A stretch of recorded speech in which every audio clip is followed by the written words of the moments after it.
Good morning. It is 25 degrees here in Oklahoma, and there isn't hardly any wind. So for me, that's a good morning. So good morning. I continue. A few months after he formed the Toilers, Satyam was drawn into a historical political struggle in his state.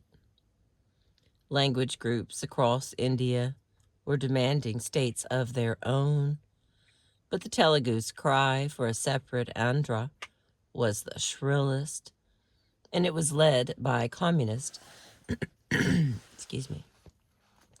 To Nehru, it seemed as if the rear end of the country had caught fire. On October 19th of 1952, a former disciple of Gandhi named Poti Shrimulu announced that he would fast until a separate Andhra state was granted. 45 days later, Nehru wrote to a Congress leader in Madras, "Some kind of fast is going on for the Andhra province, and I get frantic telegrams. I am totally unmoved by this, and I propose to ignore it completely." On December 15th, on the 58th day of his fast, Poti Shrimulu died. Within hours of the news of his death Within hours, the news of his death had, as one paper reported at the time, engulfed the entire Andhra in chaos. When the news reached Satyam and Nansharaya, they rushed to the Gauri Sankar Cinema Hall, where hundreds of people were pouring into town from neighboring villages. They had no leader, no direction. Satyam sent word to his troop members to come at once. They brought their drums and a megaphone. Satyam addressed the crowds. "Come, let's flood the streets like a tidal wave." Along the way, more people joined, leaving their homes, their businesses, their schools. They roared, "Nehru, Nehru, Andhra State, you will yield or you will die." The impromptu procession grew bigger and bigger. When it reached the municipal office, Satyam went upstairs to address the crowd from the rooftop. "Dear friends, we are thousands upon thousands. We are an army that will liberate 3 million Telugus." He announced he would lead them to the Tehsildar's office, the main government office in town, where they would hang a black flag as a symbol of mourning for Poti Shrimulu. As the crowd prepared to move on, the police stirred. Satyam picked up his megaphone to say, "Oh, police, this battle is not with you. Our fight is with the Nehru government. You and us, we are Bahali Bahali," which is brother, brother. But as the marchers approached the Tehsildar's office, they came face to face with a line of 50 policemen standing with rifles drawn. This prompted a three-way split in the crowd. Some turned their backs and some fled. Some stood still. They did not run away, but neither did they advance. And in the front, led by Satyam and Nansharaya, a group of some 50 people kept moving forward. "Step back," ordered the police commander, "or you will be shot." "We dare you," Satyam replied. "Young man," came the response, "why do you want to die unnecessarily?" "I am ready to die." Satyam felt no fear. His dream was coming true. His dream of dying for the people. The whole town was in a state of high melodrama. He could hear women sobbing in the street. Just then, police clerk Surya Narayana emerged from the Telsadar's office and made his way through the line of police. "Oh, mister," he told Satyam, "the deputy super..."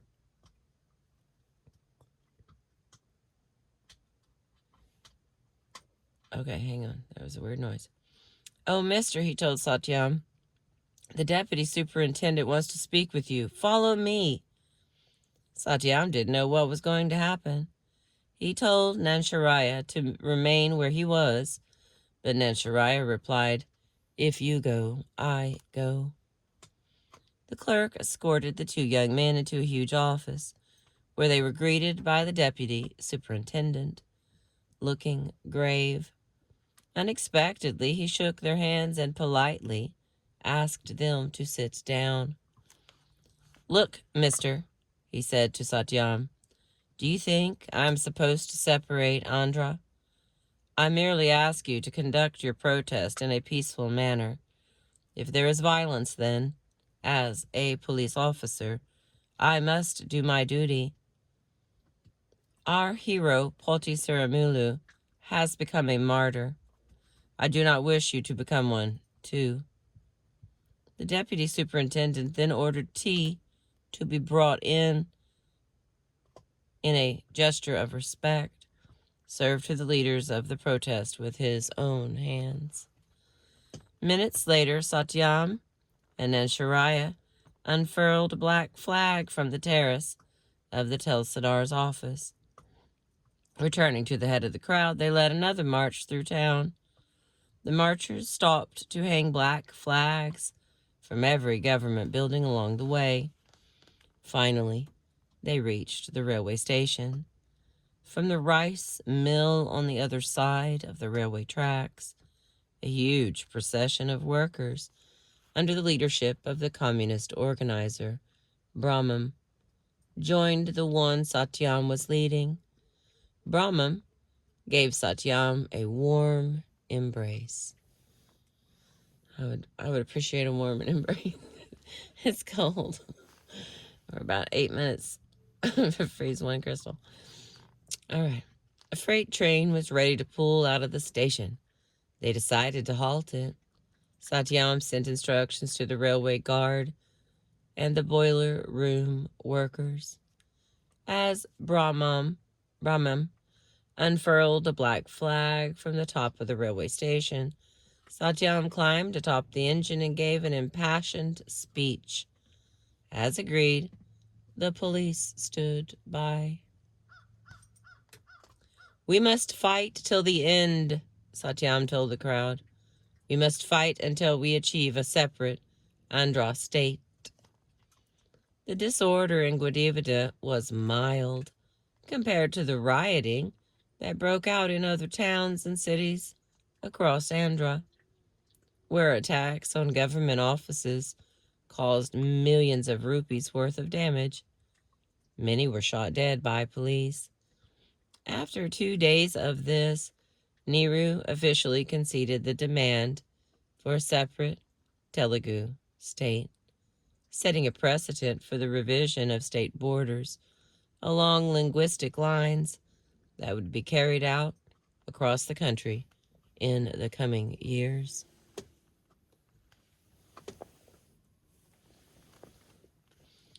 After the separate Andhra agitation, the party leaders made Satyam a town committee member. However much he annoyed them, it would be hard to do without him.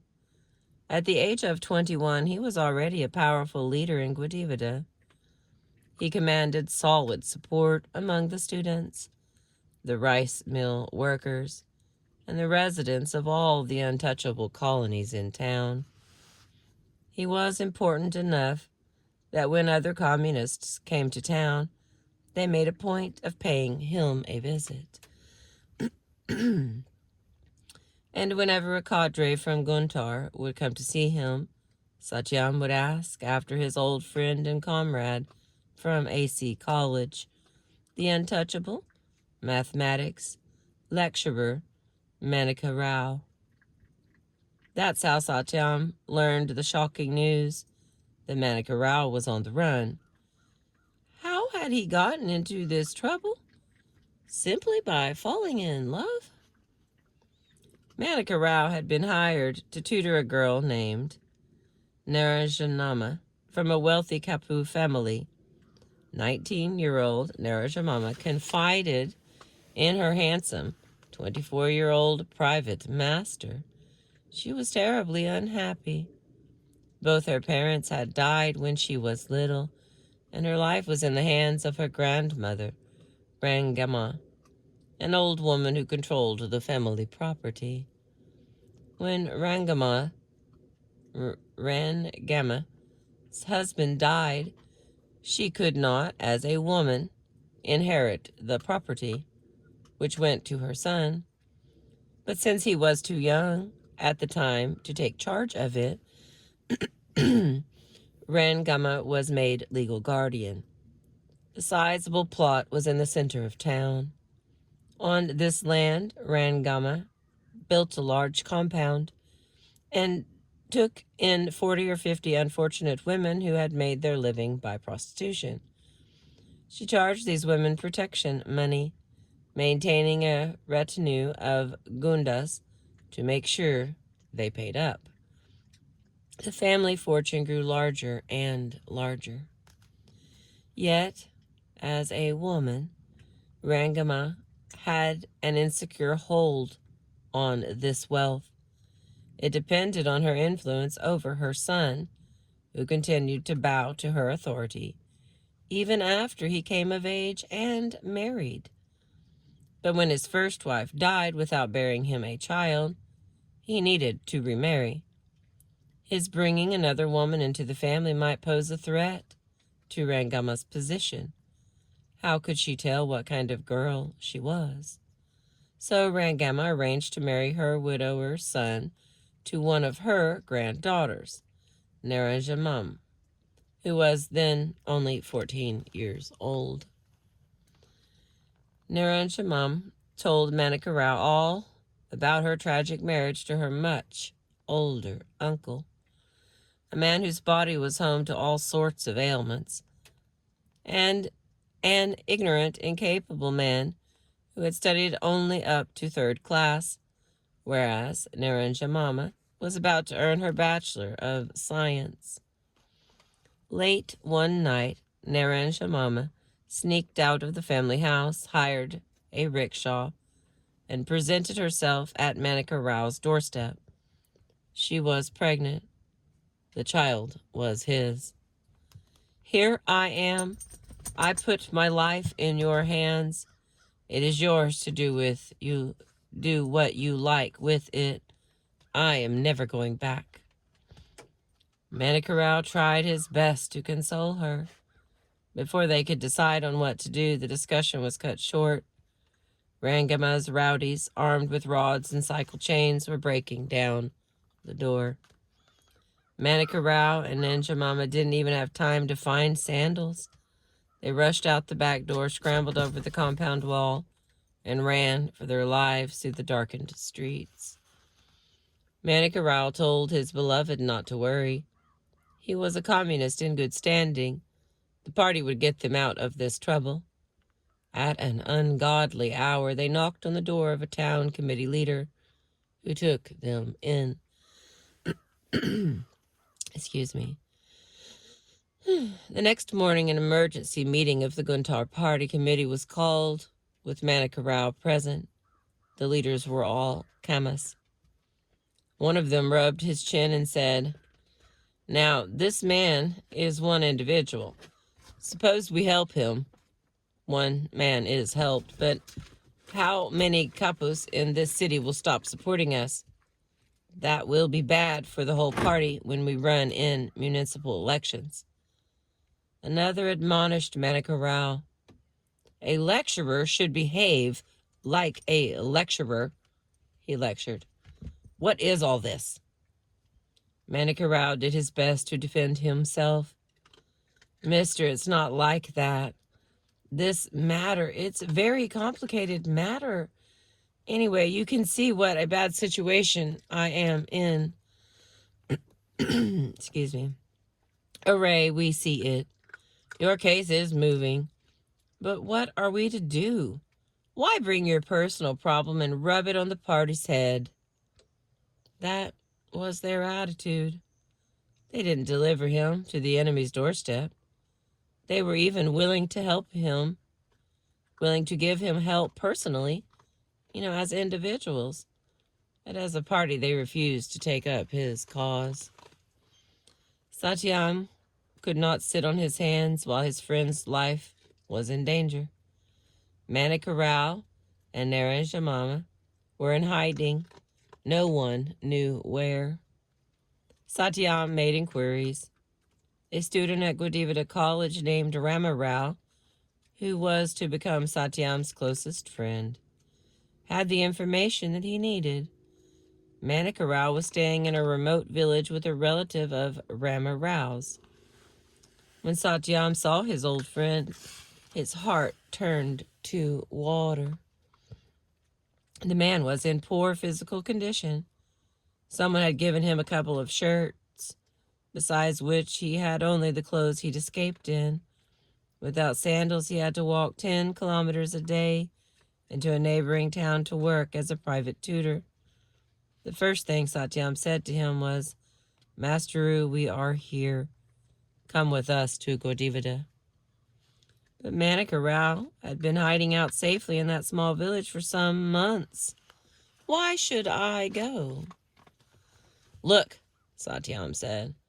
"Today I found you here. Tomorrow Rangama's thugs may come." "They can come to your place too," Manika Rao pointed out. "Let them come," Satyam told him. "We will hack them to pieces just as they come. Here there is no one capable of protecting you." With this assurance, Satyam brought Manika Rao and Naranja Mama to live with his family. How he was going to feed them he did not consider. The household survived on what Prasanna Rao sent. Every grain of rice counted. But no one at home said a word against this plan. Manjula and Carrie were happy to do anything they could to assist their adored brother in his courageous scheme to defend an intercaste couple. They stopped going to classes and devoted themselves to the cause full time. Carrie and his friends took turns protecting Manika Rao, with Carrie sleeping at night on the floor at the foot of Manika Rao's bed. Manjula looked after Naranja Mama's needs and kept watch over her. Even Marthama was glad to do her part. They conspired to keep the matter from Prasanna Rao, who only visited every now and then. When Manika Rao had run away with Naranja Mama, a delegation of Kapus had gone to the principal of AC College and complained. "Manika Rao kidnapped one of our girls." The principal assured them that Manika Rao would never teach there again. Manika Rao planned to seek a position in Vizag. Satyam appealed to sympathizers to scrape up the money for Manika Rao's train ticket and a decent set of clothes. Naranja Mama would stay behind until Manika Rao found a place for them. A letter from Vizag to Gwadivada took about a week, sometimes longer, but weeks and weeks passed with no word from Manika Rao. Carrie and Manjula couldn't return to their studies and leave Naranja Mama without protection. Satyam worried that Manika Rao was having difficulty finding a position. Satyam collected more money, but he didn't know where to send it. No one knew anything. They didn't even know if Manika Rao was alive or dead. In the meantime, the untouchable communities of the town had adopted the couple's calls as their own. Well-wishers poured in at all hours of the day. Mallas from Slatterpeta and Mandapadu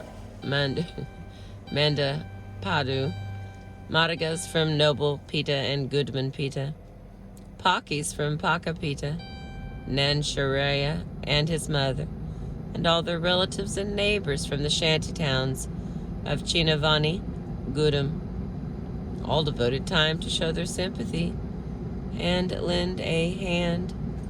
Some cooked, some helped with daily chores, some ran errands, some stood guard. As word spread, untouchables from surrounding villages near and far would come. 40, 50 visitors filed in day after day. Martha cooked for them and made tea. The provisions Prasanna Rao was sending for a household of 3 were soon exhausted. Naranja Mama, distraught over Manika Rao's disappearance, made increasing demands. She needed a new sari. She wanted to go out. To keep her spirits up, Satyam came up with some extra money for her to spend. Manjula would have to accompany her to the bazaar, the cinema, wherever she wanted to go. While Naranja Mama never behaved as if she had anything to fear, Manjula always kept an eye on the surroundings and looked searchingly into the faces of everyone they encountered. This was a dangerous thing for a teenage girl in India to do. In a time it developed into an embarrassingly lifelong habit. At last, Satyam decided Naranja Mama could stay with the family no longer. He had learned that Ragnama's thugs had visited Manika Rao's old hideout. That showed they were still on the couple's trail. In time, they would track Naranja Mama down in her new location. If they got wind she was hiding in Gudivada, the Malapalis were the obvious place to look. Manika Rao being a Mala. And who would be more likely to take him in than Satyam? Also, the untouchables who thronged to offer help and encouragement could see Naranja Mama's belly getting bigger and bigger. Despite their sympathy, an undercurrent of rumors started to circulate among them.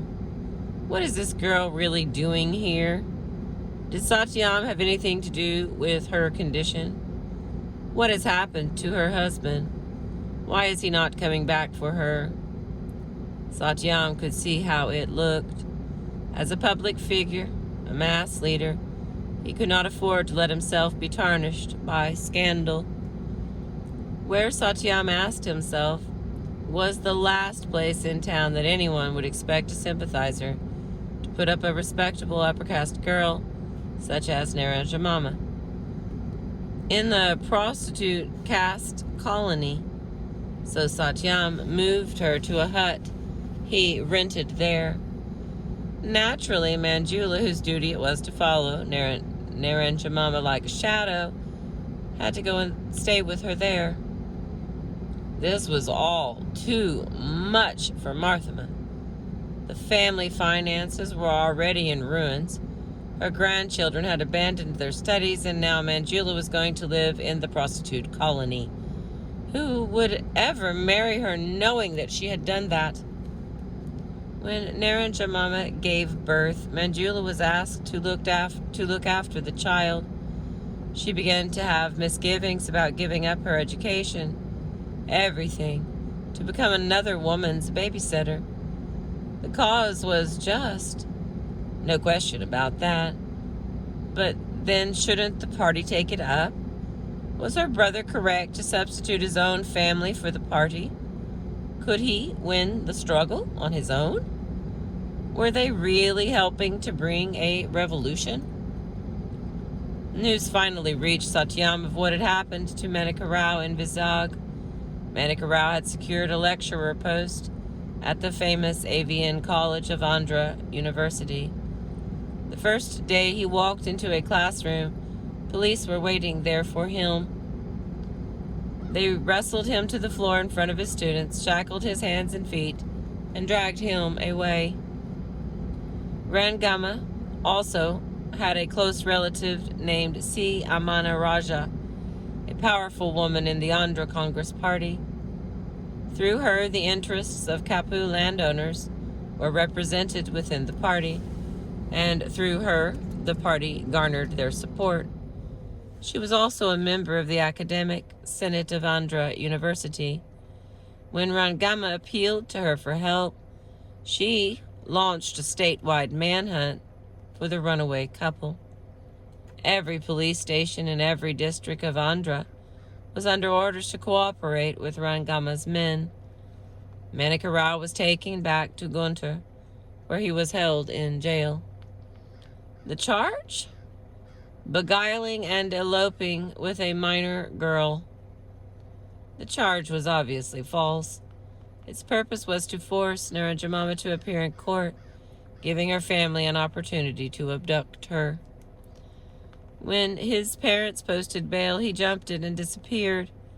He was afraid to let Narasimha know what had happened for fear of putting her in danger.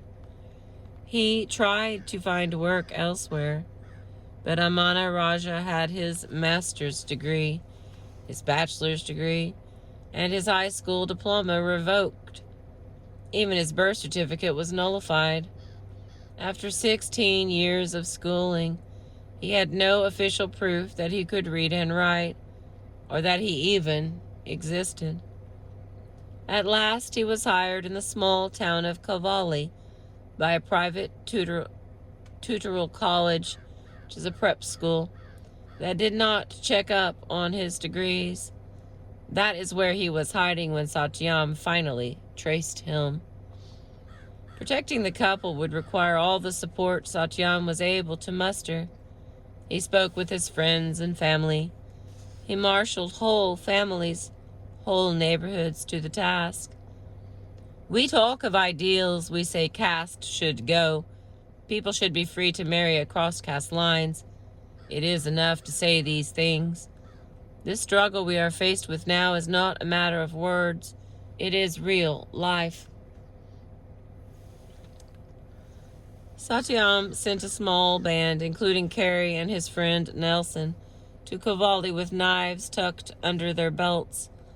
4 men would stay by Manika Rao's side at all times. Once Manika Rao was under protection, Satyam set up a meeting between Narasimha and Amana Raja's brother, who had recently married Narasimha's sister and taken over the hunt for the eloping couple on behalf of the family. Oh, this was a risky move, but Satyam was emboldened by a shift in the balance of political forces in the state.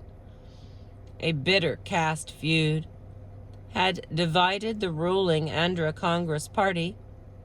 When the government collapsed in 1955, new elections were declared. With Congress forces split, the communists seemed poised for victory. Millions of supporters who had previously hidden their sympathies came out to join the campaign. Satyam saw tens of thousands of rice mill workers and agricultural laborers turning out to hold mass rallies. Fearless, wielding sticks and sickles, they paraded through villages and towns. The prospect of a communist government coming to power in the state through the ballot becoming the first ever elected communist government in the world was an electrifying for sympathizers as it was alarming for their enemies.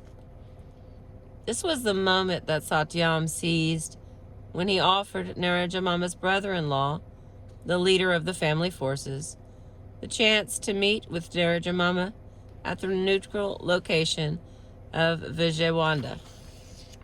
He told Narasimha, "He will ask you to come home with him. What will you say to him?" "I will say, look, brother, how can I go with you? There is a baby now. How can he grow up without a father?" Satyam was pleased. "When you say that, the enemy will weaken." When the meeting took place, Narasimha stayed strong. "I am not coming back," she told her brother-in-law. "I have a baby, and I am breastfeeding him.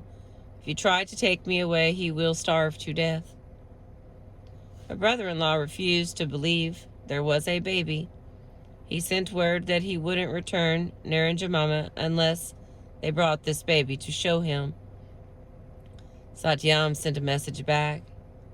If you want to see the baby, you must come to Gwadivada. Satyam decided to attend this meeting personally. The place was to be the college guest house at the railway station, which Rama Rao had arranged through the student union to use for the evening. Carrie and Nelson stood guarding the door from outside. Inside, Satyam waited with two other friends who never left his side. Rama Rao was hiding behind a screen, holding the baby in his arms. When the Kapus arrived, Satyam addressed Naranjamama's brother-in-law. You can't do anything to us here. If anything happens to our sister or her baby, we will take your heads. Don't try to force us or frighten us. We'll pay you back with interest. Satyam spoke these words and left. The Kappas asked to see the baby. Rama Rao came out from behind the screen to show it to them. One of the Kappas made a move toward the child. Rama Rao ran out with it as planned. The Kappas left Naranjamama there and went away, disappointed. With a baby in the picture, they had to recognize the situation had changed. Rangama was reluctant to yield. Amana Raja had a more practical view. Why, the story is finished, she told her. So Rangama finally sent word to her granddaughter that she could live with Manika Rao in peace as long as she kept quiet about this affair. For Satyam and all his friends and followers, it was a great victory. For Manika Rao and Naranjamama, it was the beginning of a new life together. They settled down in Vijayawada, where Manika Rao got a teaching job in a private tutorial college.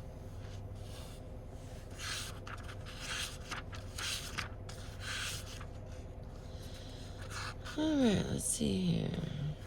We got about 6 pages left. Let's see what we can do. Hang on, let me get a little drink.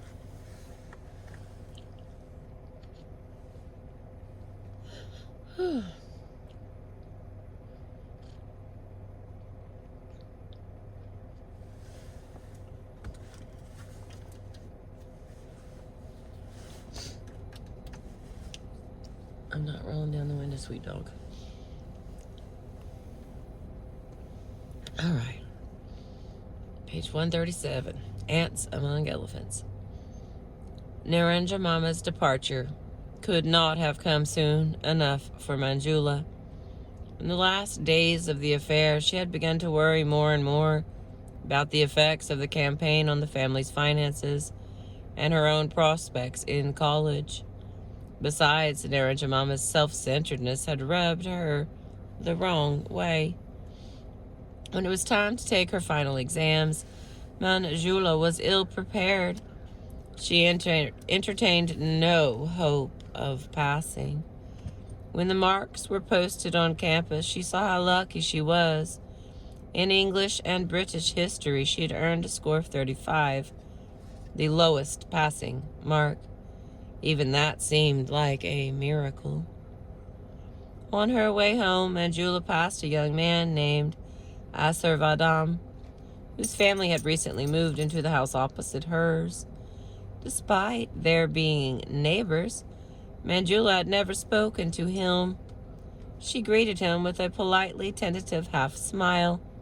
As always, she was self-conscious about her slightly protruding teeth.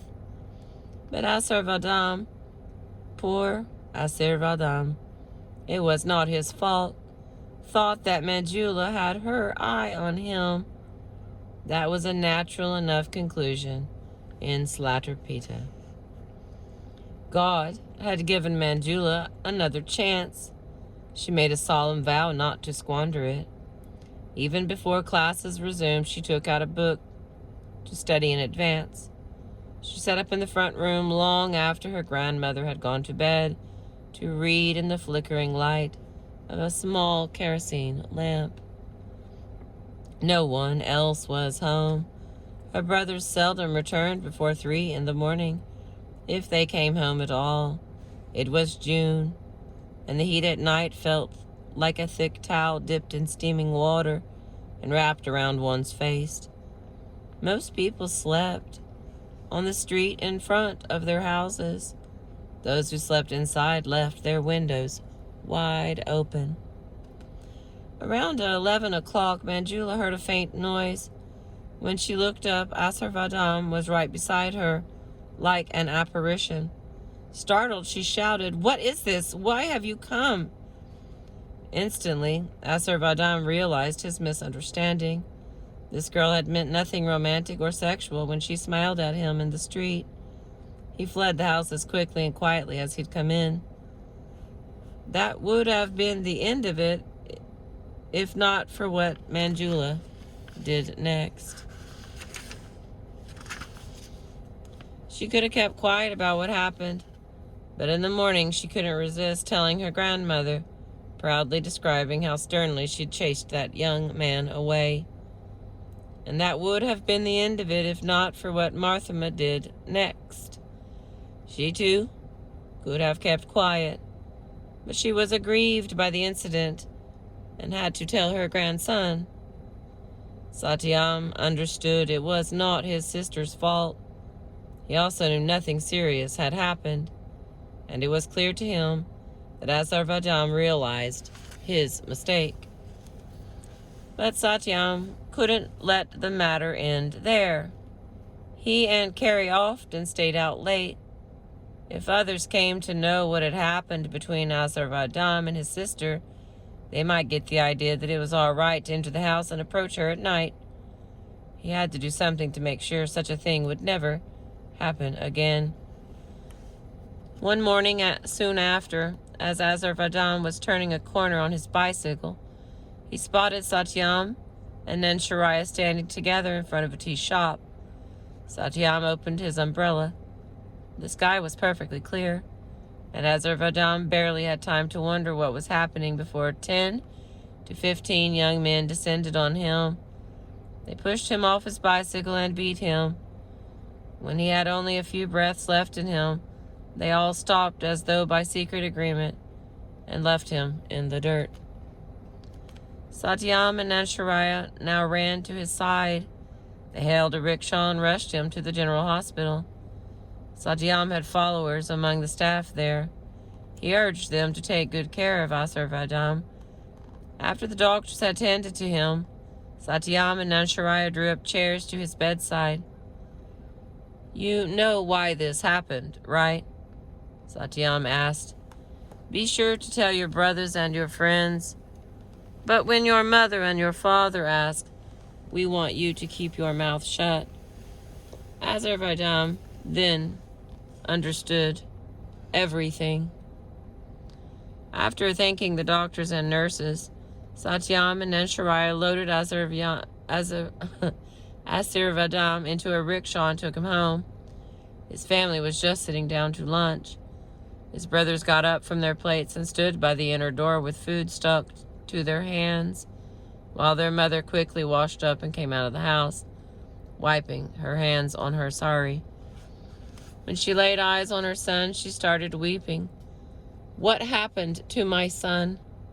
Satyam and Nansharaya explained that they had found him lying in the street, assaulted by some gang, and had taken him to a hospital. Asarvadam's father thanked them for their kindness as his son turned his head away in shame.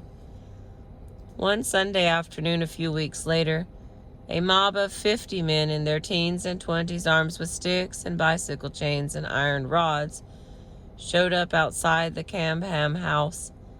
They said they were looking for Satyam and Carrie. The two brothers were off in the other untouchable ghetto campaigning for the communist ticket in the upcoming elections. But Prasanna Rao, who was visiting for the weekend, was at home.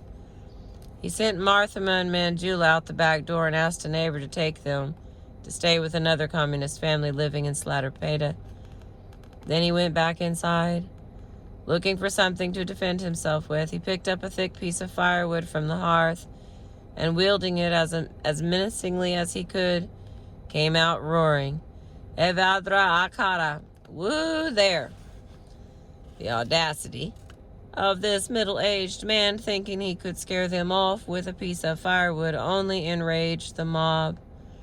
They soon had him laid out on the ground, where they kicked him around like a soccer ball.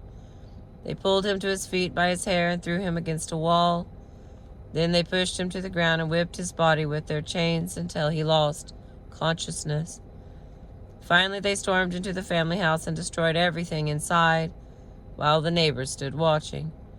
When Prasanna Rao came to, he remembered the men telling him they were there to avenge Azarvadam. Satyam went into hiding while Carrie, Nelson, and some other friends lay in wait. When the time was right, they forced their way into Asirvadam's house, vandalizing it and thrashing the whole family, including the parents. They forced them to reveal who the gang was that had assaulted Prasanna Rao. Surya Samajam Sun Society was a youth club for Kama landlords' sons who had all failed out of school. Having nothing better to do, they spent their time in sports, in championing the merits of various sin stars, and in hooliganism. They supported Congress and hated communists such as Satyam and Carrie. But they also had special reasons for detesting Carrie. Besides being a better sportsman than any of them, he was also keen on enforcing the rules of the games. He was constantly getting into violent disputes with Surya Samajam over their cheating and hogging of local playing fields.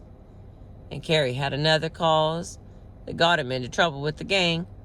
He led a group of his friends, all fearless, smallest sons of bitches like himself, in protesting the honor of untouchable girls in town from caste boys who saw them as cheap and easy.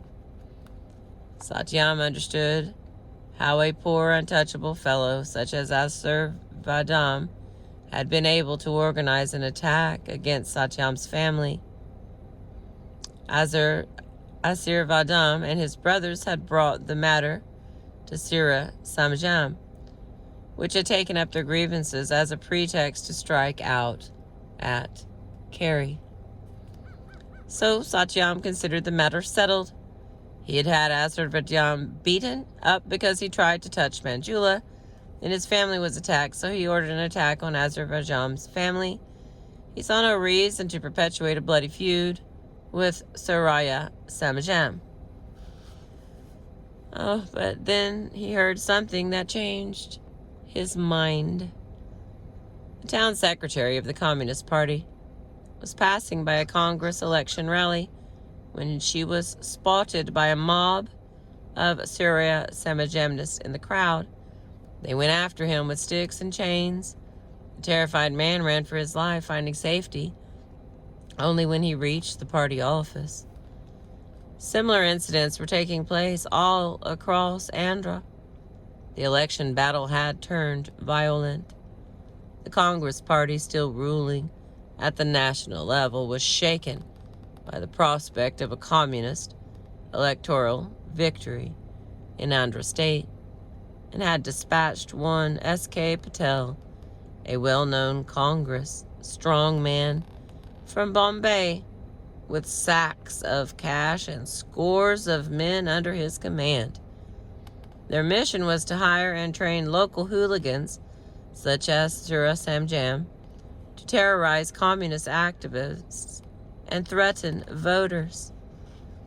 Satyam understood the party could not ignore an attempted attack on one of its leaders. It wouldn't look good if it came to be known that the town secretary had been made to flee and hide. Supporters would be intimidated and demoralized. So the next day he organized a counterattack.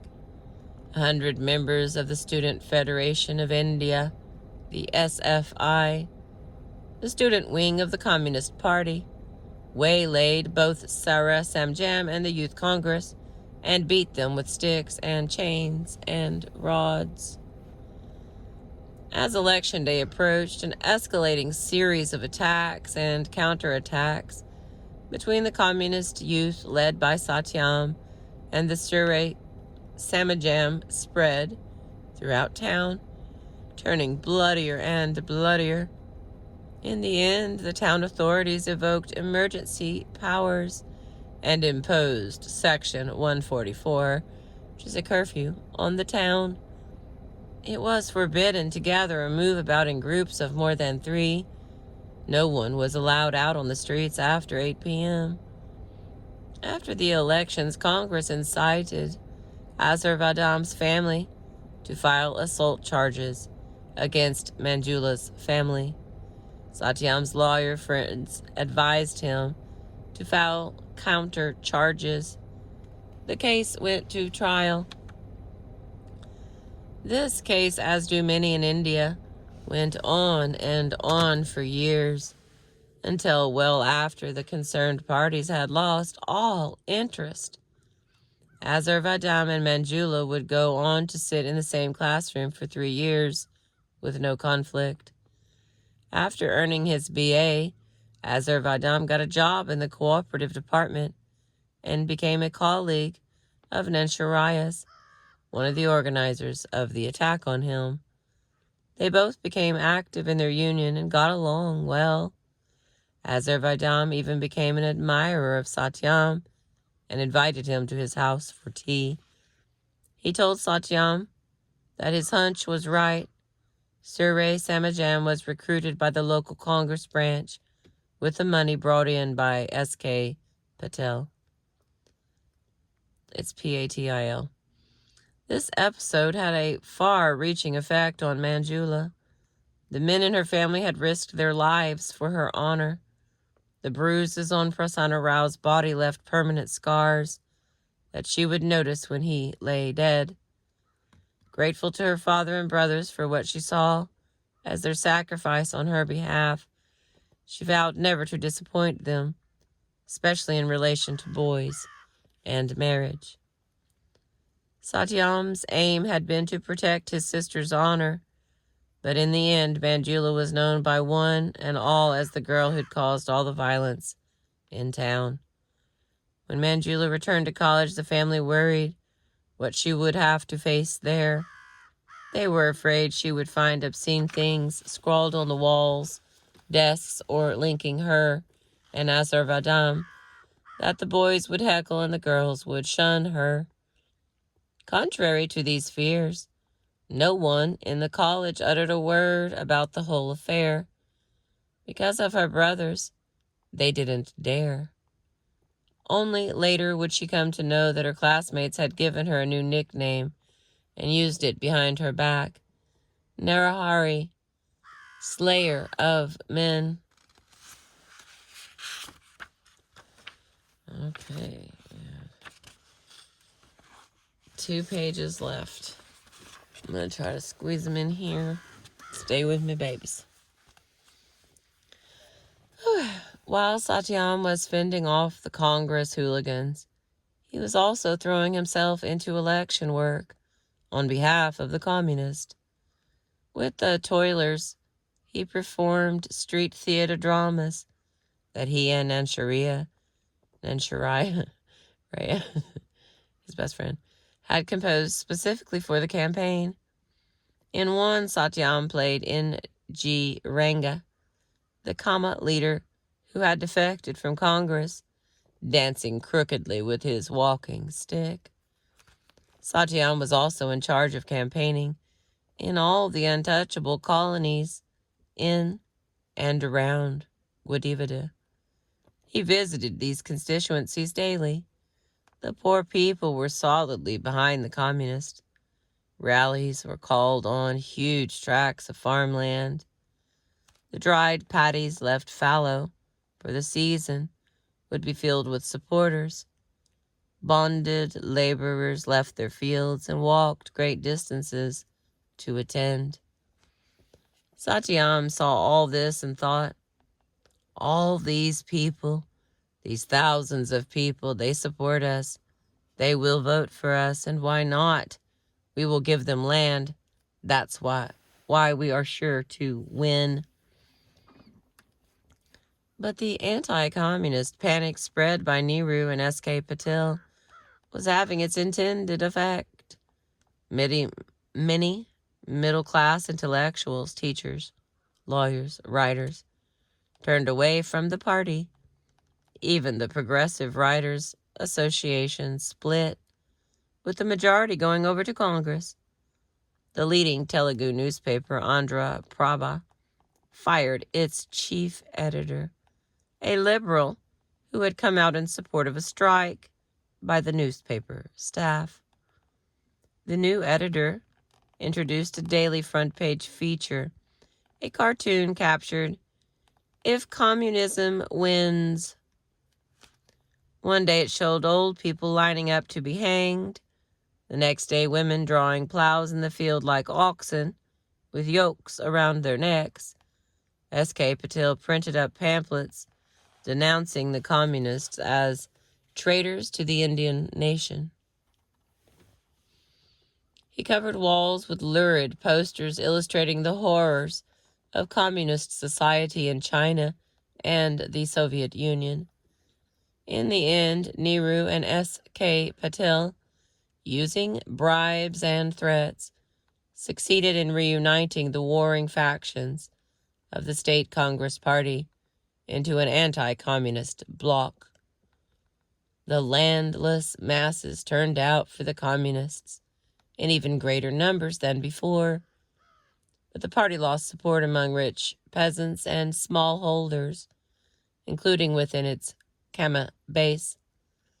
The communists won only a handful of seats in the new legislature.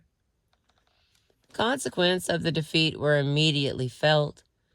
Right after the elections, a wave of mass evictions began. Untouchable laborers and their families were pushed out by landowners intent on increasing their holdings by force. Satyam and his friends took up their defense. When Satyam got word a settlement was being threatened, he would lead a group of militant youth to occupy the land. They would stand guard for weeks on end over the poor families living there, warding off the landlord's family members or hired thugs. As Satyam was frail, incapable of delivering a punch, even to a willing and stationary target, Kerry led the fighting when it came to physical confrontations. In the meantime, Ganja Rama Rao, who was skilled at petitioning the government, and a group of lawyers sympathetic to the party would file a complaint and take the landlord to court. Sometimes they won, sometimes they didn't. Few in the party leadership approved of these actions except for Krishna District Secretary Kondapalli Sethuramaya. The hard-bitten Telangana veteran Satyam had met at the street theater competition in Garaja. He encouraged Satyam and his friends with fatherly pride. Satyam was asked by the party to become a whole-timer, but he said no. He had seen how whole-timers in the party were treated. Even though it was the Communist Party, the leaders behaved as though the cadres were workers and they were the bosses. They doled out allowances as infrequently as possible and as grudgingly as could be imagined. It was too degrading for Satyam. His father would support him only if he went back to school. So Satyam finally passed his intermediate exams and enrolled in Gwadivada College with his brother and sister. But Satyam took little interest in classes. Every day he made the rounds of his wards, Mandapadu, Goodmanpeta, Pakipeta, Bellapadu, Arakapadu. Then he had his drama troupe to run, political classes to teach, anti-eviction battles to organize. He was out all day, returning home at 3 in the morning. Marthama would leave some rice and curry on a covered plate for his supper. Once in a while, he showed up in class to maintain a minimum attendance record. One morning on his way to campus, he saw a pitiful sight. A colony of poor migrant lepers from Tamil Nadu were gathering outside their huts, wailing and beating their chests. A bulldozer was knocking down their homes, sent by a landlord who wanted to take over the land. Satyam flung his books aside and ran in front of the bulldozer. His friends, Nansharaya, Ramarao, and Vishnu, joined him, and together they halted the destruction. A few months later, a court awarded the land to the lepers, who renamed their colony Satya Murthy Nagar out of gratitude. Whew, that is the end of chapter 3. And like I said, we are over halfway with our book. Put it out here so we can see. Come on, baby. There we go.